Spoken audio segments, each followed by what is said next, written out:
Conversa de olhos fechados, pés descalços, coração aberto e sem necessidade de performar ou acertar. Apenas ser e estar. Um encontro consigo, no aqui e agora.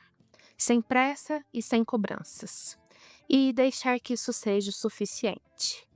Este espaço nasce para acolher quem deseja e escolhe estar em paz e cultivar até que enfim, uma vida com leveza. Respira, pega seu chazinho e seja bem-vinda ao Clube da Leveza. Prazer imenso estar com vocês aqui mais uma vez, dessa vez um pouco diferente. Tô gravando em vídeo, tô gravando em vídeo, então as pessoas terão a possibilidade de me assistir no YouTube. Olha só que coisa boa, né? E é um teste. Não é algo para ser para sempre, é só um teste. Vamos ver como que funciona. O tema de hoje tem a ver com uma música muito famosa e é o seguinte: eu vejo o futuro repetir o passado. Quem não, quem nunca viu o futuro e o presente repetindo coisas do passado? Eu achei esse tema muito importante para que a gente pudesse encontrar caminhos na nossa mente, e respostas na nossa mente, para que as coisas pudessem ser diferentes. Então vamos lá, vamos juntos. Primeiro, antes de tudo, que bom ter a sua companhia, que bom que você está aqui. Nós vamos descer juntos até as profundezas das suas maiores dores, talvez, e entender qual é a estrutura que conduz às suas decisões inconscientes e como a sua mente te controla, mesmo que você não saiba observar que está sendo constantemente controlada. Há estruturas que comandam nossos caminhos e as nossas escolhas não são assim tão nossas. Quais caminhos em sua vida foram conduzidas por elementos que você viveu no passado e você nem se deu conta? Vamos falar disso? Vou começar te contando uma história. Eu sei que parece bobeira, mas eu não consigo parar de chorar. Maria falava isso para uma amiga enquanto tentava se recompor. A situação parecia tão simples. Seu chefe havia escolhido outra pessoa para liderar um projeto importante. Não era uma promoção, não houve humilhação, ninguém a criticou. Mesmo assim, Maria passou 2 dias chorando. Parece que eu fui descartada, ela disse. A palavra saiu sem que ela percebesse. Descartada. Naquela noite, ela ficou pensando nisso e lembrou de uma cena dos seus 6 anos de idade. Sua irmãzinha, que hoje é o grande amor da sua vida, acabara de nascer. Toda a atenção da casa estava voltada para a pequena menininha que acabara de chegar.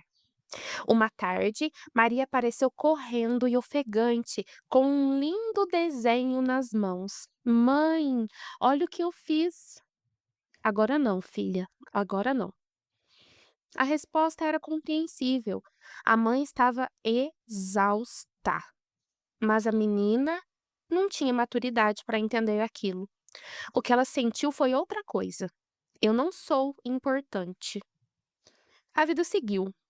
Aos 9 anos, foi a última a ser escolhida para um trabalho em grupo. Eu não sou importante.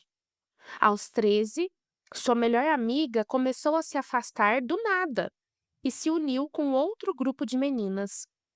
Eu não sou importante. Aos 16, seu primeiro namorado, o garoto de quem gostava tanto, terminou e disse que foi porque se interessou por outra menina. Eu não sou importante. Aos 23, terminou um relacionamento ouvindo: o problema não é você. Mas é que, para ela, parecia que era. Para ela, essa cena tinha som de eu não sou importante. Em cada uma dessas situações, um pequeno pedaço de terra abaixo dos seus pés era retirado, como alguém cavando, cavando, cavando um buraco sem perceber. Um comentário aqui e um tanto de terra era levado embora. Uma rejeição ali e mais um tanto de buraco se abria. Uma comparação acolá e mais fundo o buraco se abria. Cada dor, cada não, e o buraco continuava ficando mais e mais profundo. Anos depois, quando seu chefe escolheu outra pessoa para o projeto, o que que aconteceu? Ela não caiu alguns centímetros. Ela caiu dentro de um poço que vinha sendo cavado há décadas. Por isso, a dor parecia tão grande. O projeto perdido não parecia grande o suficiente para explicar tanta dor, mas a dor estava lá, 2 dias sem parar de chorar. Não era apenas sobre o projeto, não era apenas sobre aquele dia, não era sobre aquele não, não era apenas sobre aquela escolha. Lá no fundo daquele poço estava uma menina de 6 anos tentando mostrar o desenho. A adolescente que se sentiu deixada de lado, a jovem que acreditou não ser suficiente, todas as versões de Maria que sentiram a queda ao mesmo tempo, todas caindo juntas, de mãos dadas, em um abismo de dor. Antes de tudo, eu acho que vale você perceber como que essa história te toca, o que que você pensa, o que que você sente, o que que essa história te faz sentir, né? Eu acho que para cada pessoa vai tocar num lugar diferente e isso denuncia um caminho, dá um norte daquilo que faz sentido para você e para sua história. Porque tudo que eu vou dizer aqui talvez conecte com a sua história de uma forma e para outra pessoa de outra forma, mas vamos lá. Essa história ilustra muito bem o que acontece quando uma dor antiga não é cuidada de forma adequada. Percebe que Maria teve dores no passado que não foram adequadamente acolhidas ou qual que é a palavra? Reparadas da forma correta. Então aquela dor ficou ali em aberto, ela teve que lidar provavelmente sozinha com aquelas dores, sem ter recursos internos para fazer isso.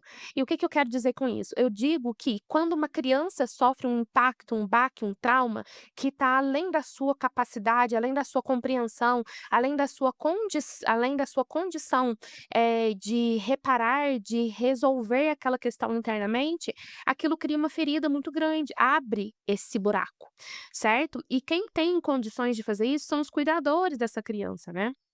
De reparar, de acolher, de mostrar, de ressignificar. E muitas das vezes, na maioria das vezes, isso não acontece para todos nós. Então, quando essa dor não é cuidada de forma adequada, cada novo acontecimento vai criando ali naquele mesmo lugar um buraco, vai acontecendo uma repetição. E aí é como se você estivesse caindo mais uma vez dentro de si mesmo, sem um chão, né? Sem se perceber e sem perceber como fazer com que essa queda pare de acontecer. É muito comum no processo terapêutico a gente encontrar uma pessoa que está sofrendo de forma desproporcional, como Maria vinha sofrendo, né, em relação à dor de não ser escolhida para o projeto, e a pessoa fala: "Eu não sei por que que tá doendo tanto, eu não sei porque isso tá me machucando tanto". E é bem comum que a gente vá voltando no passado dessa pessoa e enxergando que não foi a primeira vez que aquilo aconteceu. "Ai, Tamiris, mas você tá falando sobre aquilo não é a primeira vez que aquilo aconteceu?" E a gente tá falando de uma pessoa que teve uma negativa ali no trabalho, escolheram outra pessoa e não a escolheram. E isso aconteceu outras vezes? Não necessariamente. Percebe que na história de Maria o que se repetiu não foi a situação em si, não foi o fato de não ser escolhida no trabalho. O que aconteceu foi ela perceber que ela não era importante. "Eu não sou importante". Cada vez que a situação acontecia, ela voltava com a mesma frase: "Eu não sou importante". Então a repetição nem sempre é do fato, às vezes pode ser o fato. Vou dar um exemplo: violência. Às vezes a pessoa sofre uma violência agora na vida adulta e aí, quando a gente vai puxar um histórico, a gente vai perceber que quando era adolescente teve alguma situação de violência, e que não foi reparada, não foi ressignificada, não foi acolhida como deveria ser. E aí você tenta voltar um pouquinho atrás, ali por volta dos 12, 13 anos teve uma situação de violência, e aí você volta um pouquinho mais, você tenta lembrar ali junto com a pessoa, ou você tem um relato, né, dos familiares dessa pessoa que trouxeram para ela essa percepção do que aconteceu no passado, e aí encontra-se ali também uma outra violência no passado.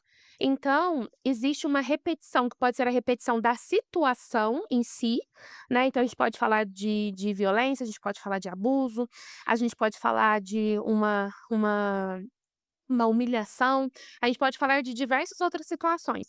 Assim como a gente pode estar falando, da sensação que a pessoa teve. Então, igual ela teve a sensação: "Eu não sou importante", ela poderia ter tido a sensação: "Eu não sou boa o suficiente".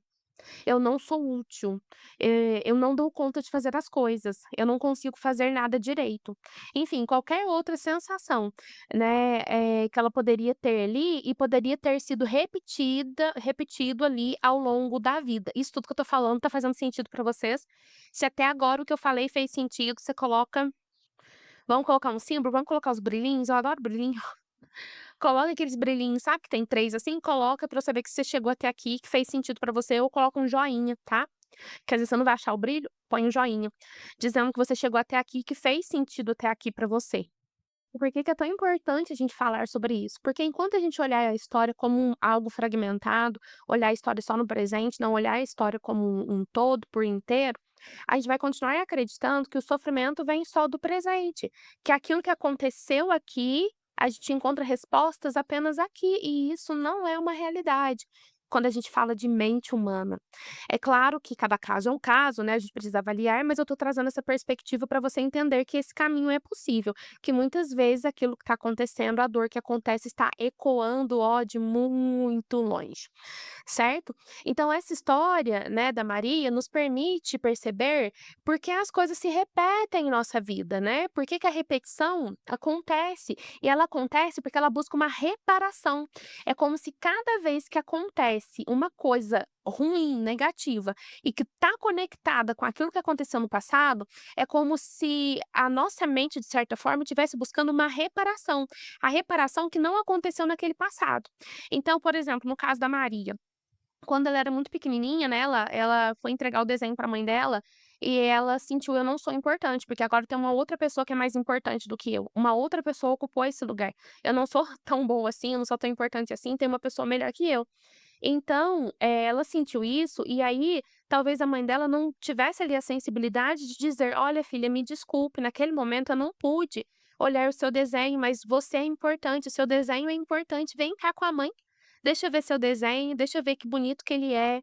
Olha só, a mãe precisa te explicar que agora a gente tem uma outra pessoa em casa, vocês 2 são muito importantes, mas a mãe precisa agora dar talvez um pouquinho mais de atenção para sua irmãzinha, porque ela é muito pequenininha. Quando você era pequenininha, você recebia toda essa atenção também, mas agora é algo temporário e a mãe vai estar sempre aqui para você, tá? Às vezes não no momento imediato, mas, por exemplo, a mãe vai todo dia tirar de X tempo em tal momento do dia, que vai ser o teu momento e a gente vai poder falar sobre as tuas coisas e aquilo que for bom para você, entende? Isso seria uma reparação para uma criança que está aprendendo a viver, né, e que está aprendendo com seus pares que ela é boa o suficiente, que ela é importante, que existe um lugar no mundo para ela, e que aí de repente diante dessa negativa da mãe, vai enxergar as coisas de uma forma distorcida. E aí, vamos fazer um recorte? Eh é difícil se você é mãe, porque a tua responsabilidade é gigante, eu não tenho como te eximir dessa responsabilidade. A responsabilidade é grande mesmo, é difícil mesmo, e é responsabilidade sua cuidar das necessidades emocionais dos seus filhos. É isso, faz parte do seu trabalho, né. Então, é um cuidado que você precisa ter além com a sua das tuas dores, das tuas feridas, das dores e feridas que estão acontecendo com os seus filhos, de estar sempre atento se aquela intervenção, aquela situação, aquilo que aconteceu, pode ter causado uma dor naquela criança. Pode ter causado um lugar de ser vista de uma forma tão negativa assim. Ao mesmo tempo em que, vamos abrir um outro parênteses, a gente não tem como, controlar aquilo que a pessoa vai sentir, sabe. Então pode ter 20 crianças que vão passar pela mesma situação e, hum, 19 não vão sentir nada a respeito disso. Vão sair para brincar, fazer outra coisa e tudo bem. Mas uma criança talvez se sinta nesse lugar de: "Eu não sou tão importante". Então, gente, a mente humana é muito complexa. E cada coisa que eu vou falando aqui pra vocês é para que vocês tenham mais elementos para construir esse lugar na tua mente de que as coisas não são tão fáceis, mas que se a gente não souber disso, a gente fica preso num limbo, a gente fica preso, sabe, a gente não tem liberdade, você não é livre. Se você não entende a sua mente, você não é livre. Então a gente precisa não, cada um faz o que quer, né, mas seria bom se a gente conseguisse libertar a nossa mente, não seria bom? Eu estou aqui tentando contribuir com a sua jornada para que isso aconteça, né. Então vamos trabalhar com 3 elementos: desproporcionalidade, repetição e reparação. A desproporcionalidade é isso de não estar numa proporção que é justa. Então, assim, eh, se eu te der um tapa, você vai me dar um tapa, tá justo, entendeu? Agora, assim, se eu soprar na sua cara, você me dá um murro, tá desproporcional. Você concorda comigo? Tipo, faço uma brincadeira, soprei na sua cara, você me dá um murro, tá desproporcional. Se eu vou lá e te dou um abraço e você me dá um abraço, tá proporcional. Se eu vou lá e te dou um abraço e você me enche de beijo da cabeça aos pés e fica assim, me beijando, me beijando, me beijando, me beijando, meu Deus do céu, tá desproporcional, entende? Então a desproporcionalidade diz daquilo que não tá em equilíbrio. Então assim, é, o meu chefe não me escolheu para poder fazer e apresentar um projeto no trabalho. O que que é proporcional? Eu vou ficar chateada, eu vou ficar triste, eu vou ficar questionando talvez, né, se eu não sou boa o suficiente, entender se eu tô sendo uma boa funcionária. Eu vou conseguir ali analisar os prós e contras, do porquê o chefe fez essa escolha, quais são os pensamentos que ele teve para fazer essa escolha. Eu vou conversar com os meus colegas ali mais próximos e falar: "Poxa vida, por que que você acha que escolheu fulano e não me escolheu?". Então eu vou avaliar, vou analisar, né, de repente vou chegar em casa meio chateada, vou sair para comer alguma coisa para dar uma espairecida, mas é isso, vai passar, entendeu. Agora, você ficar 2 dias chorando aos prantos, Maria estava aos prantos, Maria estava desfalecida de tanto chorar. É desproporcional, de chorar assim ó, de soluçar, Maria, tá desproporcional, né. Então essa desproporcionalidade é um ponto importante. A repetição é quando a situação acontece mais de uma vez. E aí, repito, às vezes o que repete é a situação e às vezes o que repete é a sensação, certo? Então, assim, sensação de angústia, de tristeza, de raiva, de decepção, de humilhação, de não ser boa o suficiente, de não ser capaz, de ser burra, de ser estúpida. Tô pensando um monte de coisa negativa aí. A sensação é a mesma, quando a sensação se repete, certo? A gente tá falando aí de repetição. E reparação é aquilo que se faz para poder e de certa forma, você viu que na hora que eu fui contando a história da Maria, cada coisa que acontecia, a Maria estava aqui, Maria estava aqui, Maria, Maria está aqui, Maria é esse marca-texto. Cada coisa que acontecia ia cavando um buraco aqui embaixo de Maria, entendeu? Então, assim, é como se a Maria fosse afundando, afundando no buraco. E foi-se embora Maria. Por quê? Porque cada coisa que acontecia ia cavando esse buraco embaixo dos pés de Maria, como se fosse um buraco físico mesmo, sabe. Mas é na verdade ali um buraco emocional, né. Então isso ia acontecendo. E como não houve reparação, ela tinha essa repetição, entendeu. A repetição vem para poder buscar uma reparação. Se não é reparada, a gente continua repetindo, repetindo, repetindo, repetindo, até que alguma coisa coloque freio nessa repetição, através de uma reparação. E aí, uma forma da gente saber que tem esse contexto de algo que precisa ser reparado e que está sendo repetido, vem a desproporcionalidade para denunciar. A desproporcionalidade te denuncia que tem alguma coisa que precisa ser vista, entende? Tá fazendo sentido o que eu tô falando, gente? Por favor, respondam. Ai, é ruim não ter o feedback de vocês, né? Mas isso acontece muito, gente, na vida de todos nós. de todos nós, né, da gente ter alguma situação que a gente passa na vida, quando vê a gente tá sentindo demais, a gente fica sequestrado pelas nossas emoções, as nossas emoções vêm à tona de uma forma muito forte, e a gente não sabe: "Nossa, mas por que que isso aqui tá doendo tanto? Por que que isso aqui tá me machucando tanto?". Ou você olha e fala assim: "Mas de novo eu tô passando por isso? Não é possível que isso tá acontecendo de novo na minha vida". É porque uma reparação lá atrás provavelmente não foi feita, certo? Tô falando aqui que 100% das vezes é isso? Não, gente, infelizmente aqui, ó, o negócio de terapia é um trem que cada vez é uma coisa que pode ser diferente. Só que isso aqui é muito comum de acontecer. Então segue essa linha de raciocínio e leva isso pra vida, tá? Um aspecto que é muito comum na vida de todo mundo, né, é a questão de relacionamentos. Então, trazendo isso como exemplo para ilustrar, a repetição acontece para que aquela dor seja vista e, quem sabe, ela seja reparada. Então, por exemplo, dentro de um contexto de relacionamento, será que se a pessoa se envolver num relacionamento abusivo mais uma vez, será que dessa vez ela enxerga aquela dor? E aí, enxergando essa dor, dessa vez ela consegue reparar? Será? Será porque às vezes a você já viu isso? A pessoa está num relacionamento ruim, e aí ela sai de um relacionamento ruim e vai pra outro. E aí muitas das vezes é por isso, porque tem uma dor lá embaixo, que precisa ser reparada, e ela segue buscando novamente algo ruim pra sua vida, no sentido de tentar reparar aquilo.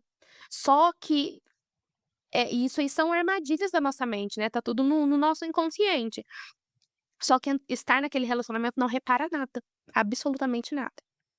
Agora você me diz: "Tá, Tamires, entendi. Nossa, percebo, isso acontece comigo, já aconteceu comigo, eu já vi acontecer com alguém, ou vou ficar atenta para que quando aconteça eu perceba, mas e como que eu faço então para reparar?". Eu entendi que vai ter uma se tiver uma desproporcionalidade, é porque não é de agora, pode ser algo do passado que está se repetindo, eu preciso ter atenção nisso, do que está se repetindo, é a situação que está se repetindo, então outras vezes eu vivi isso aqui, ou é o sentimento que está se repetindo, então em outros momentos eu senti isso aqui, e venho sentindo isso desde muito pequenininha, então eu entendi esse contexto, mas existe um ponto aí que você falou que é a reparação.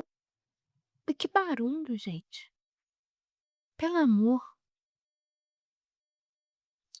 E aí você me pergunta: "Tamires, como eu faço para reparar?". Eu já entendi a desproporcionalidade, eu já entendi a repetição, vou ficar tomando cuidado com a repetição para não ter isso novamente na minha vida. Vou ter atenção também à desproporcionalidade, mas como que eu faço a reparação? E aí a forma mais segura é num processo de terapia. Não tem como eu dizer pra você que é super fácil fazer esse processo sozinho. Se fosse fácil fazer sozinha, eu mesmo faria comigo, não é? Mas eu faço o quê? Eu faço terapia, né, assim como todos nós deveríamos fazer, porque é preciso descer com a pessoa para iluminar esse lugar escuro e construir ações que busquem jogar terra nesse buraco, sabe, pavimentar esse buraco, para que ao passar por ali novamente, com a sua dor, com a sua dificuldade, você não caia lá no fundo do abismo e nem passe mais por esses caminhos, entende? Porque às vezes não é nem que você não vai cair mais, é que você nem vai passar por ali, não vai ter mais a repetição, entendeu? Então, você tem um caminho seguro para fazer isso, é através da terapia, né, porque a psicóloga vai te dar a mão para atravessar com você por esses caminhos, mas o meu intuito aqui não é te vender terapia, o meu intuito é que você saiba da verdade, porque eu acredito que a verdade liberta mesmo, o conhecimento liberta. A gente só tem liberdade a partir do momento que a gente aprende, que a gente conhece, então esse conhecimento me libertou, mas tanto, e eu quero poder contribuir com você, né, trazendo esse conhecimento também. Então, assim, o que que eu posso te dizer? O que que dá pra você fazer? Dá pra você reparar aceitando isso, sabe, aceitando, por exemplo, tal coisa aconteceu comigo e doeu, machucou, me feriu. Quando você aceita. Porque às vezes você olha pra trás e fala assim: "Nossa, tal coisa aconteceu comigo lá no passado, eu tinha 5 anos, ai que bobagem, eu era muito pequenininha, eu estava exagerando. Eu era uma criança muito exagerada". Não foi exagero seu. A sua criança que existe dentro de você, porque a infância é o chão que você pisa a vida inteira, então a tua infância existe dentro de você em algum lugar. Se você exclui a tua infância, se você olha para tua infância como uma bobagem aquilo que aconteceu, você está negando, você está em negação. Então aceitar, né, dizer: "Nossa, doeu, machucou, me feriu muito, aquilo não deveria ter acontecido". Isso é aceitação também, sabe, aquilo não deveria ter acontecido, aquilo que aconteceu foi errado. Não foi certo o que fizeram. Então a aceitação é um processo e é muito mais fácil quando você está num processo terapêutico, porque você faz essa aceitação recebendo acolhimento, né. Então, é mais fácil. Espera, deixa eu pegar a minha colinha. Quando você faz a reparação por ressignificação, então, às vezes, tem uma coisa que aconteceu lá no passado, por exemplo, a Maria, né, a mãe dela estava exausta e ela, naquela hora, ela não entendia o que que era um puerpério, que era uma mulher com uma criança recém-nascida. Hoje ela entende, ela é adulta. Então ela tem elementos para dizer que não é que a mãe dela não amasse ela, ou que ela não fosse importante, que o desenho dela não fosse importante, né, a mãe não ignorou porque ela não era importante. Muito pelo contrário, era porque a mãe estava sobrecarregada, cuidando de um recém-nascido, então foi isso, mas outros momentos a mãe deu toda a atenção para ela. Foi aquele momento que marcou muito, doeu muito. Ela aceita que doeu muito, entende? Mas ela traz a ressignificação de que não foi da forma como a Maria daquela época sentiu, sabe. Mas não é invalidando, de tipo: "Ai, sou idiota de ter pensado e sentido assim", mas é acolhendo, você entende que é como se fosse uma conversa com a sua criança, de tipo assim: "Poxa vida, eu sinto muito que tenha doído tanto assim, eu entendo a sua dor, deixa eu te explicar o que aconteceu". Deixa eu te explicar o que aconteceu. Sua mãe estava com um bebezinho. Ela não tinha condições naquele momento de dar conta das suas próprias demandas internas, mais as demandas do bebezinho, mais as suas demandas. Aconteceu um lapso ali, mas a sua mãe entregava outras coisas boas para você o tempo todo. Foi só aquele momento, mas doeu muito, a gente entende que doeu. Mas o que que a gente pode fazer com essa dor agora? Você está pronta para se libertar dessa dor, deixar essa dor sair? E entender de uma perspectiva diferente? Isso, aconteceu comigo, depois de muita terapia, num dia que, assim, eu sempre fui uma pessoa muito emotiva, assim, sabe, uma pessoa muito emotiva. E aí um dia, eu me peguei pensando na forma como a minha mãe agiu comigo num determinado momento, quando eu era pequena. E aí teve um dia que eu estava limpando casa e eu pensei assim: "Caramba, mas eu era uma criança que demandava muito, né". Eu era uma criança de que demandava Eu era uma pessoa que demandava muito, eu entendo isso. E aí eu olhei para aquela cena, assim, internamente, de um outro ângulo, e eu falei assim: "Caramba, eu entendo, agora eu entendo". Eu entendo que faz sentido as coisas como aconteceram e eu estou em paz com isso, sabe. Então a ressignificação vem desse lugar. A reparação por validação, né, quando você diz foi o primeiro caso que eu falei, aquilo doeu, realmente aconteceu, eu aceito que aconteceu. Quando você expressa emocionalmente, então poderia ser uma conversa com a mãe, e aí, assim, terapia de novo, porque não é chegar lá botando o dedo na cara da mãe e falando: "Olha só o que você fez, eu aprendi num vídeo do YouTube que você foi tóxica comigo". Gente, não vai resolver nada, você vai abrir mais um buraco na tua vida. Então não é assim que se conversa, não é assim que a gente faz esse processo. O processo de conversar com pai e mãe é um processo denso, que a gente vai ali, ó, processando aos poucos, entendendo como a tua criança se sentiu, como a tua adulta se sentiu, o que que a tua adulta dá conta de conversar com esses pais, quem é que vai conversar, é a adulta ou é a criança. E ó, é um rolê, sabe, mas é um caminho interessante, né, para algumas pessoas é mais simples, porque às vezes é uma coisa simples que aconteceu, igual aconteceu com Maria, mas às vezes a gente tá falando de coisas pesadas, né, gente. Então, mas é uma possibilidade, eu preciso colocar aqui para vocês, né, que essa conversa com a mãe, com o pai, com os cuidadores, escrever uma carta ajuda muito, já passei esse exercício para muitos clientes, não é entregar a carta, não é esfregar a carta na cara de ninguém, é escrever uma carta, eh, às vezes conversar de forma não pessoal, sabe. Então, por exemplo, já tive clientes que o pai e a mãe ou a mãe faleceram, e aí eu falei: "Tá, mas como que você pode conversar com seu pai e com sua mãe dentro da tua crença?".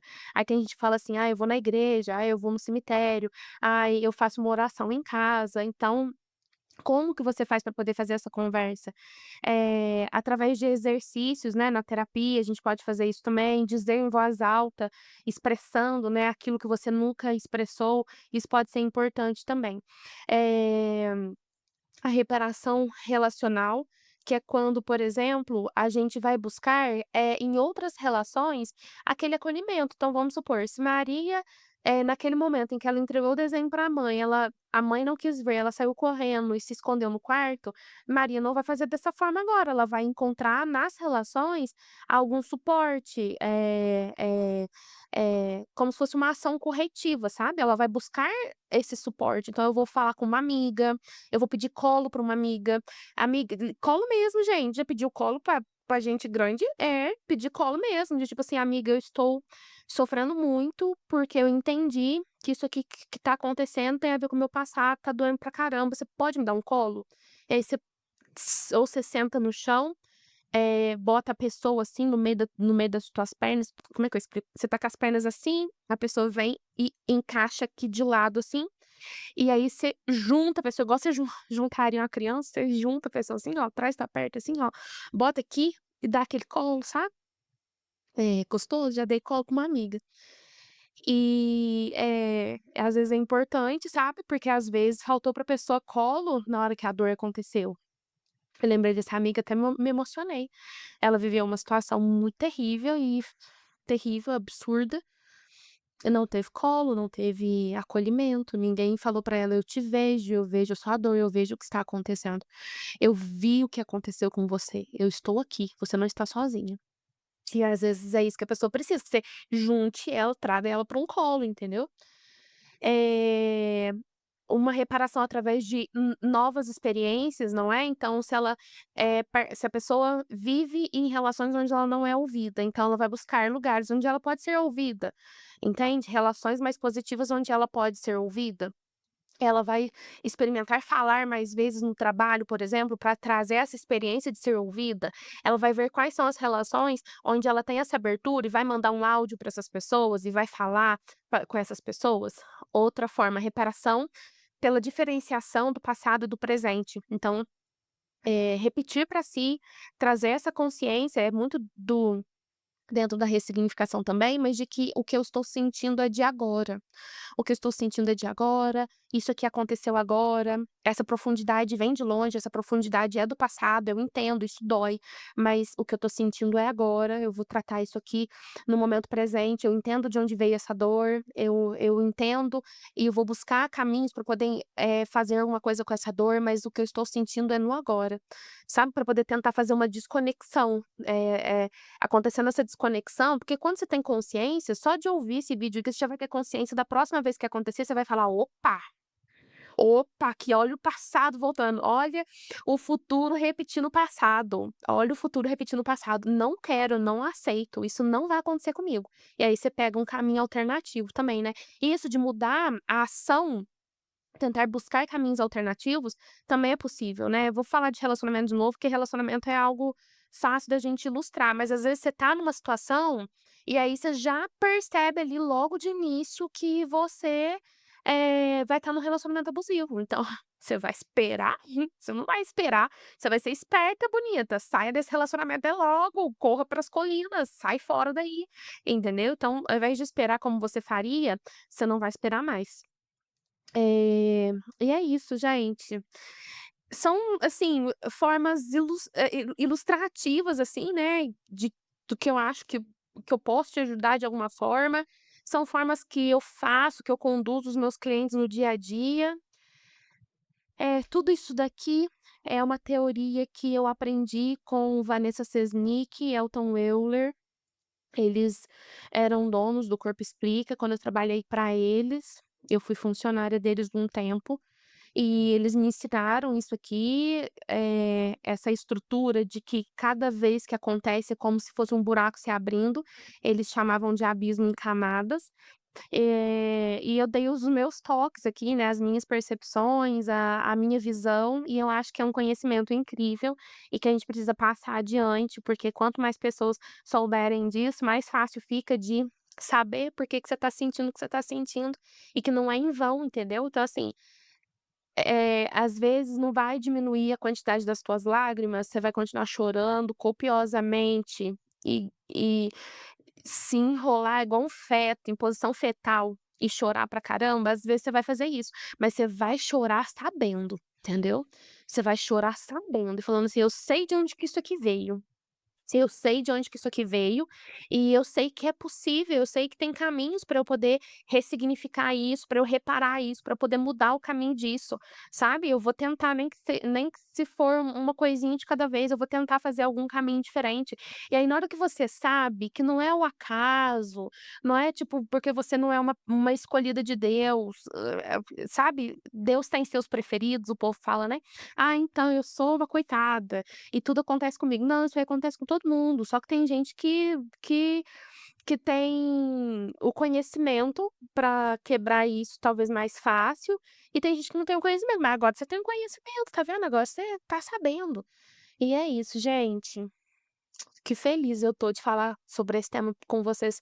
É um tema denso, eu espero que eu tenha sido clara, se eu não fui clara, me faz uma pergunta, fala assim: "Tamires, não entendi nada", que eu vou explicar 10 vezes se for necessário. Vou explicar de outras formas, vou tentar falar de outro jeito, porque para mim é um tema que é realmente, assim, capaz de transformar a nossa visão sobre as coisas. Dentro da psicologia mesmo, eu não conheço, uma teoria que se assemelha a isso. Na verdade tem uma perspectiva que é dentro da teoria da teoria analítica, que é de Carl Jung, eu até quero falar sobre isso, é um complemento para esse vídeo, mas é para um outro caminho, mas é um complemento. Se você quiser, você coloca assim: "Parte 2", você escreve aqui nos comentários: "Parte 2", porque aí eu vou falar sobre um complemento desse conteúdo aqui, tá bom? Se for bom para vocês, se vocês gostarem desse conteúdo aqui. Mas é isso, desculpa se foi um conteúdo muito denso, mas eu gosto. Ai, gente, desculpa, mas eu gosto. Nó, eu gosto de um trem que faz a cabeça ferver, vocês não têm noção. Então, assim, espero que alguém goste também, e porque eu quero que vocês sejam felizes e que vocês tenham a liberdade que eu encontrei, sabe. Eu encontrei muita liberdade através desse conteúdo. Então, é isso, né, já me alonguei. Então, olha, você sabe, né, você curte esse vídeo, você curte não, se você desejar, se fizer sentido pra você, se foi bom pra você, você pode, por favor, por gentileza, curtir esse vídeo, comentar alguma coisa, qualquer coisa. Compartilhar com uma pessoa especial, se inscrever no canal. Se você estiver me ouvindo pelo Spotify, você pode curtir e seguir aqui no Spotify e fazer um comentário. Enfim, ajude a espalhar essa palavra e que a gente possa viver com mais leveza. E muito obrigada, eu só tenho que agradecer a vocês por me ouvir, tá? Muito obrigada, eu fico muito feliz com o carinho de vocês. Hoje, então, eu fico por aqui, mas a gente se encontra em breve. Até lá, escolha a leveza. Um beijo.